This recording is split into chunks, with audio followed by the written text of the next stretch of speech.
troisième DIA, passé le Carigliano, traversé Los Antes, puis ensuite, ils sont montés. Et ils ont fini par, en un peu moins de 100 jours, 3 mois, à arriver à proximité de Rome. Ils étaient les forces alliées les plus proches de Rome. Et je vais vous raconter une petite histoire après. Donc le slogan, l'ordre général, audace et vitesse. Ça, ils l'ont respecté. Le colonel Carl, le rôle de vedette entre le 14 et le 30 mai revient aux goûts marocains.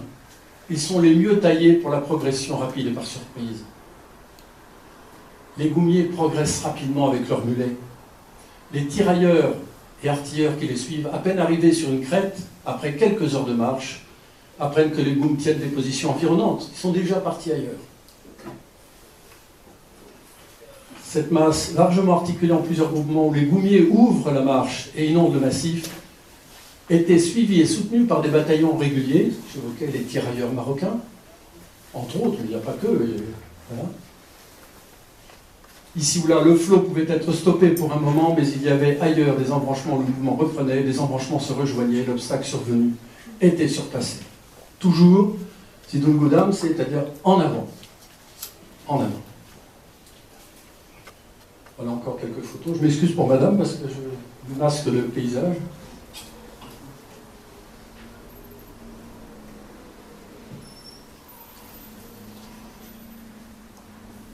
Voilà, comment dirais-je, une citation que j'ai dans ma documentation personnelle, mais vous pouvez le dire pour le 4e GTM, vous pouvez le dire pour le 2e, le 1er, ça n'a aucune importance, je le cite parce que j'ai ce document-là, je ne l'ai pas toujours pour les autres. Toujours en tête de l'offensive, ne connaissant ni le repos ni relève, sans approvisionnement régulier. Il faut avoir ça en tête, ils n'étaient pas, il n'y avait aucune logistique derrière eux, hein. Souvent sur 100 km. En 20 jours. En 20 dans un pays particulièrement coupé et difficile, sans itinéraire, sans ressources, sans eau.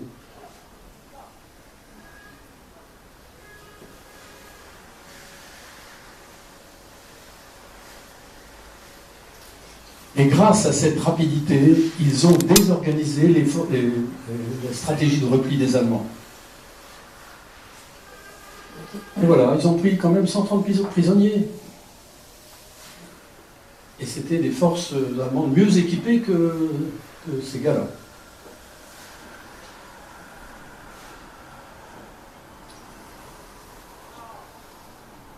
Voilà, vous avez Monte Cassino. Vous avez une photo des goumiers, là, qui sont à proximité de Rome. Voilà, ce que j'expliquais, le 17e tabord du 3e GTM contribue à faire sauter le verrou d'Esperia, qui permet de contourner enfin les lignes allemandes qui verrouillent la vallée du Liri. Devant ce contournement, Kesselring replie une partie de ses troupes. Et c'est donc le 17 mai que les Allemands évacuent l'abbaye de Monte Cassino. C'est la fameuse bataille qui a été sanglante, hein, du corps Anders, corps polonais Anders. Bon, je passe. Et alors, oui, c'est une anecdote. Le général Guillaume, qui était quand même quelqu'un, vraiment un meneur d'hommes, formidable, fidèle et vraiment solide, dit, mais nous sommes les plus proches de Rome, allons-y. Après tout, c'est nous qui avons fait sauter le truc. Et il va voir le général Juin, et il dit, mais vous êtes un... Le général Juin lui répond, vous êtes un type magnifique, Guillaume. Il en faudra beaucoup comme vous pour mener cette guerre à son terme, mais n'oubliez pas qu'on ne fait pas toujours ce qu'on veut dans une guerre de coalition. Et oui, ils ont été obligés de rester sur place parce qu'il avait été prévu stratégiquement que c'était les Anglais et les Américains qui devaient rentrer dans Rome les premiers. Bon, ça peut se concevoir, mais c'est quand même frustrant, hein, faut le dire pour l'honneur de... Voilà. Voilà ce que dit un document allemand. Les tactiques américaines et britanniques ont été, comme par le passé, méthodiques. Les succès locaux ont été rarement exploités. Ça, c'est l'affaire du Belvédère que je vous ai évoqué très rapidement. Au contraire, les Français, et particulièrement les Marocains, ont combattu avec furie, exploité chaque succès local en concentrant immédiatement toutes leurs forces disponibles sur le point qui faiblissait. C'est le général Spielmann qui raconte ça. Voilà, bon, hop. Alors, vous voyez, par exemple, dans Saint-Louis des Français, vous ne le saviez pas, mais vous avez des plaques en mémoire des Marocains, à Rome. Hein? J'y ai été, j'ai pris les photos, vous voyez, ici, le corps de montagne français, 4e division marocaine de montagne et Goum sont tombés au champ d'honneur, aux morts de la 2e division d'infanterie marocaine, tombée glorieusement en Italie. Bon, ça c'est une citation, on va passer. Voilà, alors Rome étant conquise, ils partent, donc Rome est en dessous, ils partent vers Sienne, et voilà le chemin qu'ont parcouru les, comment dirais-je, les Marocains, c'est plutôt la partie gauche, hein. C'est cette partie-là qu'ils ont exploitée, et ils sont arrivés à Sienne, et voilà les goumiers sur la Plaza del Campo, à Sienne, dont mon grand-oncle. Il y avait donc le général Leblanc et Messier Dubiès avec leurs troupes.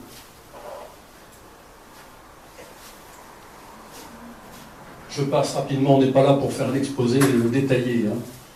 Voilà, alors quelles ont été les forces mises en évidence dans la campagne d'Italie en synthèse? Magnifique connaissance du monde marocain par les officiers des affaires indigènes. Bien sûr, ils parlaient arabe couramment. Grand respect pour les coutumes et traditions. La religion, chacun garde la sienne, sans rapport de force. La vraie force. Les liens entre les goumiers et les chefs sont patents. La confiance réciproque est manifeste. Ces liens se poursuivent encore aujourd'hui, toujours dans les pas du Hotel, au travers de toutes les commémorations, etc. Les goumiers ont fait ce qu'aucune troupe classique n'aurait réussi à faire dans un contexte aussi compliqué. Ils ont gagné la machine est sensible, ils ont gagné le plein droit de débarquer pour la campagne de France, où ils se sont couverts de gloire aussi. Le général Bradley dit « Ces goums, à l'allure régulière, à l'allure guerrière pleine de pittoresque, dont les soldats, fiers de leur tradition d'homme libre, savaient se montrer stoïques dans la souffrance et dignes devant la mort. » Voilà, les généraux français qui s'inclinent devant les tombes marocaines. Et voilà que intervient maintenant l'opération Dragon, donc le débarquement de Provence, le 15 août 1944. Et les jours d'après. Alors ça, c'est une carte que vous connaissez certainement, qui vous montre la situation de la France, donc avec la ligne de démarcation, la zone libre, ici la zone de débarquement, et évidemment toute la zone occupée. Alors ce qui va se passer, vous voyez ici, c'est le 6 juin 1944, mais vous voyez que on en est encore au mois d'août aux environs de Saint-Malo, alors que le 15 août 1944, le débarquement a lieu dans la région de Saint-Tropez. Et voilà le mouvement des troupes marocaines et françaises. Donc, débarquement ici, ils reviennent vers Toulon, donc cavalaire, pardon, vers Toulon, au Bagne, ils libèrent Marseille, et puis ensuite ils remontent vers les Vosges. Puis ensuite, plus haut. Et là, sur la tracée là, il y avait énormément de Marocains, de goumiers qui étaient engagés volontairement. Et qu'il y a eu sur toute la lignée, je crois que 9 Français qui ont été engagés par leur volonté. Autrement, c'était tous des... Oui, il y a eu quand même quelques cas, mais dans les Vosges. Après, ouais, dans les Vosges. Dont Michel Richard, dont on a vu la photo tout à l'heure, que j'ai très bien connu. Alors, ça c'est une carte d'époque, c'est juste pour illustrer. Mais vous voyez l'armée B, la 3e DIA, c'est celle-là. Et voilà la zone de débarquement, il y a eu le golfe de Saint-Tropez, et puis la zone de Sylvabelle, où mon grand-oncle, lui, a débarqué. Voilà. Puis ensuite, les mouvements le long de la côte méditerranéenne vers Marseille. Bon, ça je passe. Bon, c'est juste pour vous montrer. Vous voyez que toutes les insignes avaient des emblèmes marocains, tous. Voilà le déplacement. Bon, je vais passer rapidement. Et mon grand-oncle, lui, a fait cette partie-là. C'est tout le sud de Marseille. Il a verrouillé. Il y avait ici un certain nombre de forts et de zones de défense, occupées évidemment par les Allemands, protégés toute attaque. Bon, c'est lui qui s'est occupé de ça, et ses copains, si j'ose dire, se sont occupés d'Aubagne et à la fois du contournement par le nord, c'était le premier GTM, et l'attaque frontale directement vers Marseille. Mais je répète, c'est pas que les goumiers. Les goumiers ont été un élément accompagné d'autres, mais ils avaient leurs forces, leurs caractéristiques. Bon, je passe. Ça aussi, c'est pas la peine de rentrer trop dans les détails. Voilà. Donc le 27 août, le général Schaeffer demande et obtient un armistice de 21 h à 8 h, permettant l'élaboration des conditions d'une reddition honorable. Donc ce sera fait immédiatement après. Et voilà le colonel Massier Dubiest, c'est-à-dire mon grand-oncle, qui défile. Ça, c'est Fils Sainte-Marie, enfin je ne vais pas vous raconter tout. Et voilà d'autres goumiers. Voilà encore d'autres photos de goumiers à Marseille. Ils ont eu leur honneur à Marseille. Et il y a des monuments, avenue des Goumiers, il y a Aubagne. Vous verrez, si vous allez dans ce coin-là, vous en trouvez beaucoup, beaucoup, beaucoup. L'ordre du jour, bon, plus de 6000 prisonniers, dont un général et 5 colonels, plus de 120 officiers.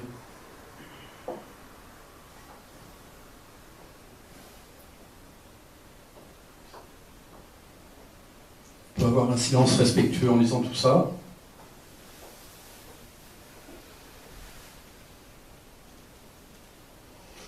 Voilà, on va attaquer maintenant la bataille des Vosges, la bataille de la Moselotte. Bon, ce n'est pas des photos d'aussi bonne qualité que celles qu'a montré Jamal tout à l'heure, mais c'est au Val d'Ajol. Donc mon grand-oncle, avec ses troupes, a été au Val d'Ajol avec le 2e GTM, et ils en gardaient effectivement un bon souvenir. Alors, le Val d'Ajol est par ici, vous avez Épinal qui est un peu plus haut, et vous avez ici toute la région qui a été couverte par le 2e et le 3e GTM. Donc mon grand-oncle a fait la partie nord, vers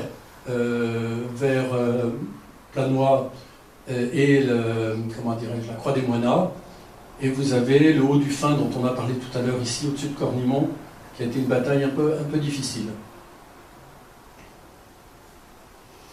Alors voici le plan le déroulé, on n'est pas là pour le détailler, mais vous voyez qu'ils étaient très complémentaires.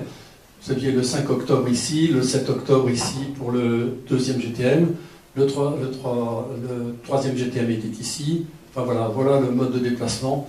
C'est en fait mon grand-oncle qui a eu la partie la plus montagneuse à gérer, ici, avec la fameuse endroit des Sphègnes, des zones très très humides, dans le froid, les jambes, les pieds gelés. Et ça a été très très dur humainement. Beaucoup ont été effectivement obligés d'être soignés devant ces conditions difficiles.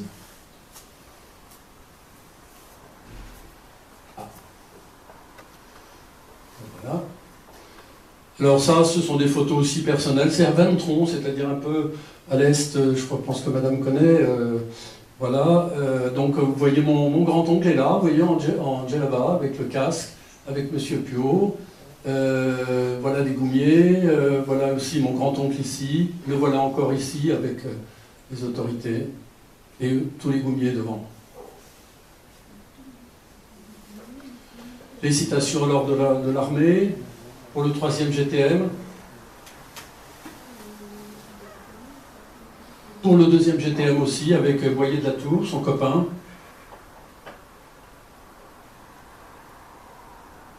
Croix de guerre avec Panne quand même. Voilà, alors, ordre général, qui raconte l'histoire, grosso modo, du parcours signé du général... je ne sais plus lequel, bon, je ne sais pas, mais en tout cas c'est sous les ordres du général de Tassigny. On parle de la campagne, de la campagne d'Italie, de Marseille, ensuite l'Alsace, Haguenau, ensuite jusqu'à Stuttgart. Au cours de 30 mois de lutte ininterrompue, vous avez assez dit, donc vous demandiez combien de temps, vous levez là, à l'ennemi de terribles coups, faisant 14 500 prisonniers. Vos pertes ont été lourdes, 7 500 des vôtres sont tombés, tués ou blessés. Vous avez paré vos fanions d'une gloire impérissable. Les Alliés vous admirent. Votre chef, qui aux heures les plus sombres de la défaite mit sa foi en vous et vous prépara dans l'ombre, c'est-à-dire au Maroc, pour la revanche, qui tant de fois vous lança à l'assaut, est fier de vos succès. Vous pouvez rentrer au Maroc la tête haute. Déjà vos faits sont entrés dans la légende. Alors voilà le retour, en tout cas, et l'accueil du 3e GTM à Tanger. Donc là encore, c'est des photos un peu personnelles, mais bon... vous pouvez dire la même chose des autres GTM, hein, surtout. Alors je ne suis pas capable d'identifier tous les personnages, mais je pense que les Marocains seront mieux que moi, pardonnez-moi. Alors pour vous montrer que quand même, voilà, à Marrakech, il y a eu Churchill qui est venu, là vous avez mon grand-oncle. Il y a eu le général Leclerc, quand même, un grand combattant de l'Africa Corps, et vous avez mon grand-oncle ici, juste là. Voilà. Alors voilà le fameux fanion du 3e GTM que j'ai chez moi, mon grand-oncle, vous voyez toutes ces décorations, là je vous ai présenté, c'est pas du tout pour faire de la gloriole, mais c'est quand même des gens qui ont quand même voilà, un beau parcours. Il y en a d'autres qui ont réussi bien mieux que mon grand-oncle, hein, soyons bien clairs. Alors voilà, les lieux de commémoration, mais il en reste plein. Avenue des Goumiers à Marseille, rue des Goumes à Aubagne, place des Tabords à La Plaine-Mirabeau, tout ça c'est dans la région de Marseille. Rue des Goumiers à Châtenois, rue des Tabords marocains à La Poutroie, ça c'est dans la région. Place du Colonel Edon à Marseille. Façade arrière du château de Valmont à Marseille, la Croix des Moinas, un magnifique monument dont on a vu tout à l'heure quelques reproductions, la Casbah de Bouznika, la place Denis Cochin à Paris, la nécropole Saint-Florent en Corse, la nécropole de Sigolsheim en Alsace. Allez-y, allez-y, allez-y, vraiment. Fronton de la mairie de Basse-sur-le-Rut, là je vais vous montrer une photo, l'église Saint-Louis des Français, on en a parlé, le col de Tegbim en Corse, et puis au Maroc, en Italie, il y en a plein. Voilà, ça c'est la Croix des Moinas, là c'est la plaque, bon, générale. Voilà, pour résumer, 22 000 Goumiers ont combattu de novembre 42 à mai 45, pour un effectif permanent de 12 000 à 13 000 Goumiers. Leurs pertes furent de 1638 tués et environ 7 500 blessés. Seuls 4 Goumiers furent faits prisonniers. Le 3 mars 56, le Maroc devient indépendant. Et puis, le 9 mai 56, le dernier radio-drapeau des Goumes marocains. La saga des Goumes marocains aura duré 48 ans, pendant près d'un demi-siècle.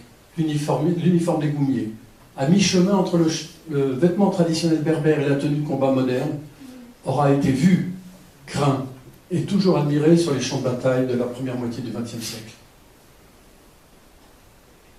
Et les Goumiers sont restés des fidèles, fidèles à leurs origines, fidèles à leurs chefs, fidèles à leur tradition. C'est sans doute pourquoi l'histoire des Goumes marocains est restée entourée de mystères et de légendes. Ce qu'on a évoqué tout à l'heure, c'est-à-dire leur accoutrement, leur façon d'être, ce n'étaient pas des troupes classiques. Leur gloire est aussi rehaussée par celle des chefs, grands et petits. Parce que je peux vous dire que dans les équipes de mon grand-oncle, un Pantalacci, comment dirais-je, c'était quelqu'un de formidable. Il y avait aussi Fils Sainte-Marie. Bon voilà, je peux parler d'eux, mais je peux vous dire qu'il a compté dessus. Et puis derrière, ça suivait. Hein. En servant la France, les Goumiers ont aussi servi leur pays, le Maroc. Et si l'amitié franco-marocaine est restée aussi vive depuis 1956, c'est sûrement pour une grande part grâce aux pages glorieuses inscrites avec le sang des Goumiers marocains et français. Alors, voilà l'ambassadeur de France qui parle beaucoup de ses valeurs d'estime mutuelle et de confiance, beaucoup de considération à l'égard des Chibani. Ils rendent beaucoup d'expositions quand même, rendent régulièrement hommage, vous en êtes des témoins aujourd'hui. Et c'est une mémoire apaisée. Bien sûr, tout n'est pas parfait, il y a eu des tas de choses, mais enfin, quand même. Voilà. Et quand vous entendez les gens parler, et vous les avez entendus dans le film, c'est touchant. Et même mes mots sont insuffisants pour exprimer tout ce qui doit être dit. Alors voilà, à Moumoussi, vous l'avez vu tout à l'heure, lors de l'inauguration de la plaque place Denis Cochin au-dessus des Invalides, et le voilà à nouveau, ici, puisque c'est dans un article récent qu'on a vu sa photo. Et puis je voudrais terminer par cette prière, que les comment dirais-je, les Goumiers ont récité, les fils des barbaresques, c'est-à-dire c'est en termes français, hein, les Marocains, sont morts, pour que s'effacent des flancs pierreux de votre colline, jusqu'à la trace de la lèpre brune, c'est-à-dire les forces allemandes. Et les fils des Francs qui les menaient à la bataille, c'est-à-dire les officiers des affaires indigènes, ont à votre bénédiction amplement incliné leur fanion victorieux. Ils sont venus seigneurs des rives sarrasines, c'est-à-dire du Maghreb, Combien d'entre eux sont morts sur les routes de France et si près de Provence, jusqu'aux neiges du Rhin? Si loin de cette terre, leur cœur était resté. Si loin des tentes noires et des Xours fauves. Les Xours, ce sont des villages fortifiés marocains, même plus largement, bref. De la montagne bleue et des oliviers tordus, du doux bruissement des palmes sous la brise du sud et de l'âpre chanson du vent dans les branches puissantes des cèdres argentés. Remplis du souvenir d'une lumière unique, leurs yeux se sont fermés aux brumes d'Occident. Certes, ils n'ont point admis la loi qui est la nôtre, mais aux merveilles de charité, ils ont fait au pays chrétien l'offrande de leur simple vie. Et lorsqu'un sort compatissant les libérait pour quelques heures de la boue et du froid et de leur immense fatigue, du grondement des chars et du tonnerre des canons et de la hantise de la mort, ils nous accompagnaient d'un regard fraternel, jusqu'à la porte de vos sanctuaires, où nous allions vous supplier pour nous-mêmes et pour eux. Seigneur, dans votre infinie bonté, malgré notre orgueil et nos défaillances, si vous nous faites à la fin de nos épreuves la grâce de votre béatitude éternelle, permettez que les durs guerriers de Berbérie, c'est-à-dire les Marocains, qui ont libéré nos foyers et apporté à nos enfants le réconfort de leur sourire, se tiennent auprès de nous, épaule contre épaule, comme ils étaient naguère sur la ligne de bataille, et que, dans la paix ineffable de votre paradis, ils sachent, oh, qu'ils sachent, Seigneur,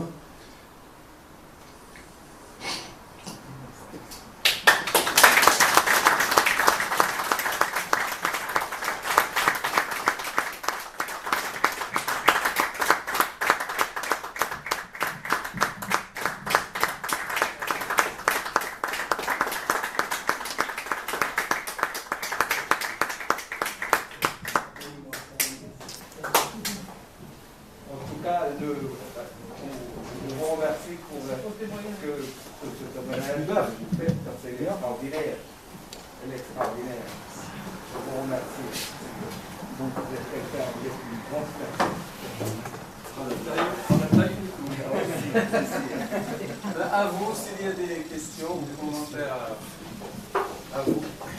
Marianne.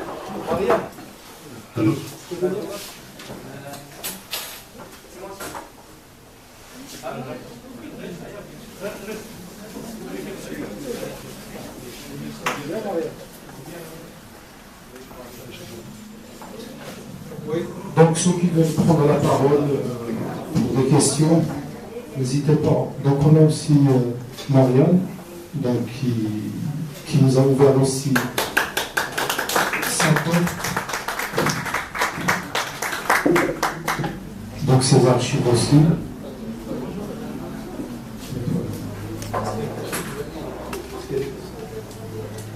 Bonjour tout le monde. Bonjour, je suis petit-fils en fait d'un combattant, d'un ancien combattant.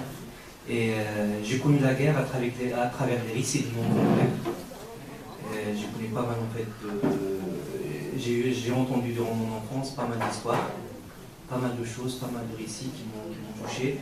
Et à travers le reportage que vous venez de présenter en fait, vous m'avez permis à voir les choses d'une autre manière aussi. Et je tiens à vous remercier pour le reportage que vous nous avez présenté en fait. Merci.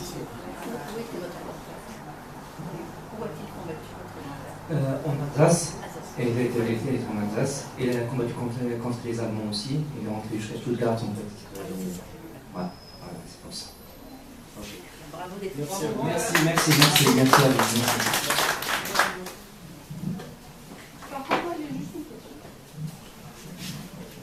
Bonjour, moi je suis sa sœur, du coup, je suis notre grand-père à nous deux. Du coup, j'ai juste une question parce que pendant tout le récit qui était là, souvent on a appelé les combattants, on dit les goumiers. Par contre, j'ai jamais entendu pendant tout le récit un nom marocain, un nom ou un prénom. On les appelle tous des goumiers, mais sûrement ils ont tous des prénoms et des noms comme tous les Français, Charles. Est-ce que c'est normal? Alors, juste pour répondre.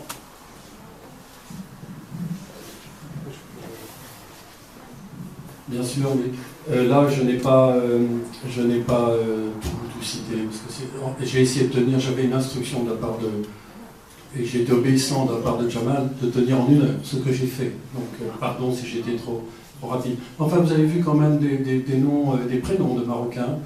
puisque vous avez celui de 203 ans, et puis celui avec lequel j'avais discuté à Paris aussi, et que j'avais trouvé vraiment très attachant,